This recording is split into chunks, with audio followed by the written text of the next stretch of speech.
बगहा जिला के संगठन की बैठक में समय निकालकर आने के लिए सभी मीडिया बंधुओं का मैं व्यक्तिगत तौर पर और बगहा जिला संगठन जन स्वराज की ओर से आपका धन्यवाद कर रहा हूं। जैसा कि आप यहां देख सकते हैं, चुनाव के बाद संगठन पुनर्निर्माण की जो प्रक्रिया शुरू हुई है, उसके तहत बगहा संगठन जिला के पुनर्गठित जिला कमेटी की कार्यकारिणी की आज पहली बैठक थी, जिसमें मैं और मेरे साथ चंपारण क्षेत्र के और राज्य से जो वरीय साथी हैं उन लोगों ने भी हिस्सा लिया। पूरी बैठक करीब 4 घंटे तक चली। मैं स्वयं उसमें करीब 2-2.25 घंटे तक था। बैठक में साथियों ने अभी तक पुनर्गठन की जो प्रक्रिया चली है उस पर अपनी राय रखी है और साथ में सबने मिलकर ये चर्चा की है कि अभी से लेकर 2 अक्टूबर तक जब पार्टी के 2 वर्ष हों जन स्वराज के, तब तक कैसे सब मिलके जन स्वराज के संगठन को मजबूत करेंगे, घर घर पहुंचाएंगे। सबने मिलकर संकल्प लिया है कि जैसे जन स्वराज का विचार, जन स्वराज की बात, जन स्वराज का प्रयास बिहार के हर घर तक पहुंचा है, वैसे ही सभी साथियों की मदद से जन स्वराज के संगठन को भी बिहार में हर घर तक पहुंचाया जाएगा। इस चर्चा के साथ ही आज की जो बैठक है वो खत्म हुई है।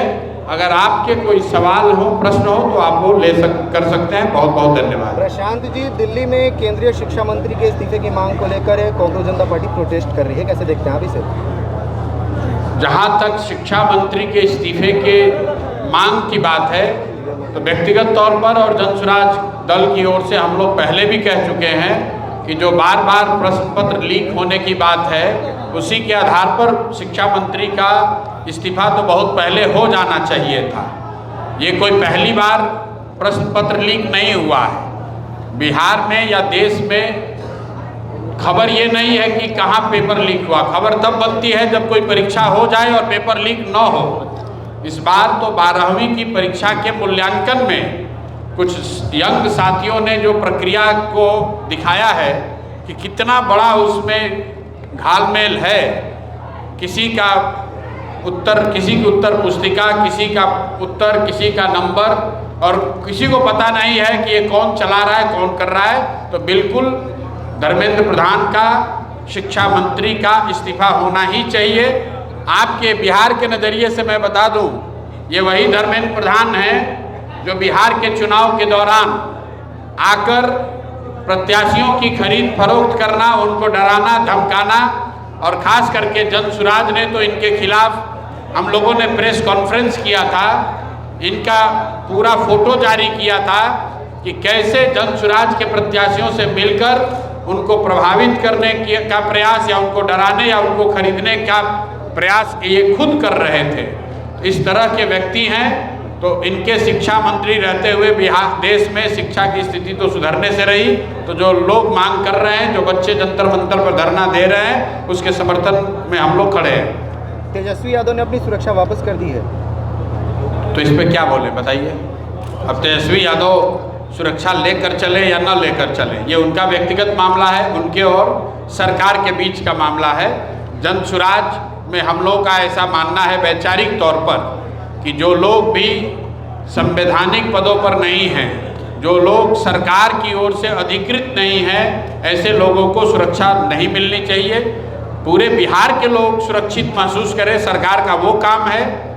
उसमें सिर्फ नेताओं के लिए अलग से सुरक्षा की जो बात है, ये बिहार जैसे राज्य में सुरक्षा कम और स्टेटस सिंबल ज़्यादा है। 2025 के चुनाव के बाद जन स्वराज का कहना था कि 10,000 रुपये दिए गए हैं, अगर उन महिलाओं को 2-2 लाख नहीं मिलते हैं तो जमीनी स्तर पर जन स्वराज उसके लिए बिल्कुल उस बात पर कायम है कि जिन महिलाओं को या पूरे बिहार को 2 लाख रुपए का लालच देके 10,000 रुपये का एक तरह से एडवांस देकर 2 लाख रुपए का लालच दिया गया, उनके वोट को प्रभावित किया गया, उनके वोट को खरीदा गया, उसके खिलाफ जन स्वराज ने सबसे पहले से आवाज़ उठाई है। आगे भी उठाते रहेंगे। लेकिन जो बात हम लोगों ने कही थी वो तो कहीं ना कहीं सत्य है, तभी तो 202 विधायकों के समर्थन होने के बावजूद नीतीश कुमार को अपना पद छोड़ना पड़ा है, क्योंकि उनको भी मालूम है कि ये 202 विधायकों का जनता के समर्थन से बनाई हुई सरकार नहीं है, बल्कि जनता के पैसे से ही खरीदे गए वोट की सरकार है। तो इसलिए ये प्रयास जो उन लोगों ने किया है, इसका खामियाजा उनको भुगतना पड़ेगा। हम लोग, आप अगर ये पूछना चाह रहे हैं कि अभी आंदोलन क्यों नहीं कर रहे हैं, 6 महीने बीते हैं, लोगों को अभी और थोड़ा समय ले लेने दीजिए।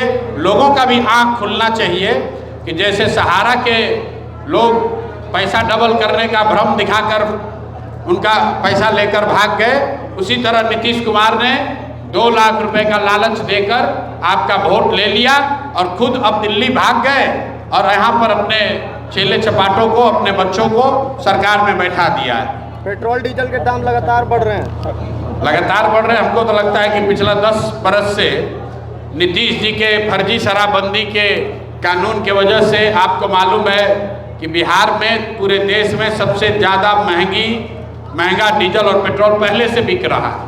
बगहा में और ये जो सीमावर्ती क्षेत्र है यूपी से लगते हुए, ये तो बहुत पहले से मांग है लोगों की, क्योंकि यूपी के मुकाबले यहाँ पर डीजल और पेट्रोल 8 से 10 रुपये महंगा है। जहाँ तक रह गई बात केंद्र सरकार के डीजल पेट्रोल के दाम घटाने बढ़ाने का, तो उसके लिए आपको दिमाग लगाने की ज़रूरत नहीं है। आगे यूपी का चुनाव आएगा, पेट्रोल डीजल का दाम बढ़ना बंद हो जाएगा। जैसे ही चुनाव खत्म होगा फिर से तेल का दाम बढ़ने लगेगा। तमिलनाडु में आपकी जी, शिक्षकों को वेतन नहीं मिल रहा है या जो ठेकेदारी यहाँ करते हैं उनको भुगतान नहीं हो रहा है, विकास का काम नहीं हो रहा है, तो भाई जब 30,000 करोड़ रुपया आपका और बिहार सरकार का सरकार ने बांट के वोट खरीदने में बर्बाद कर दिया, तो अब वो पैसा आएगा कहाँ से? तो पैसा अल्टीमेटली तो जनता के जेब से ही जाना है। एक हाथ से 10,000 रुपया दिया और दूसरे हाथ से आपकी सैलरी रोक ली। अब आप समझिए। चलिए।